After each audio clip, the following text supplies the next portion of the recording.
हवेलियां का दौरा। No helmet no petrol मुहिम के हवाले से डीआईजी ने खसूसी हिदायतें भी दी। उसके साथ साथ डीआरसी हवेली की कारकर्दगी को सराहा भी गया। हमारे साथ कॉल पर मौजूद हैं अली साहब, जो कि प्रेस क्लब के मेंबर भी हैं। मजीद तफसील उनसे जानते हैं। अली साहब, आपको मेरी आवाज आ रही है? हमारे नाज़रीन को बताते चलें कि डीआईजी मुजफ्फर खेल ने हवेलियां थाना का दौरा क्यों किया है?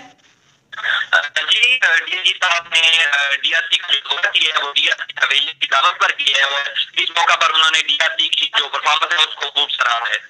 अच्छा, तो अपने हमारे नाज़रीन को ये भी बताते चलें कि नो हेलमेट नो पेट्रोल मुहिम से क्या मुराद है उनकी?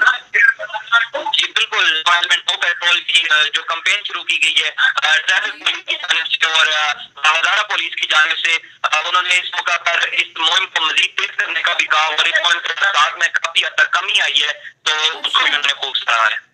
चलिए, बहुत बहुत शुक्रिया अली साहब, जो आपने हमें अपना कीमती वक्त किया। तो हम अपने नाज़रीन को बताते चले एक दफा फिर कि डीआईजी हजारा मुजफ्फर खेल का डीआरसी थाना हवेलियां का दौरा।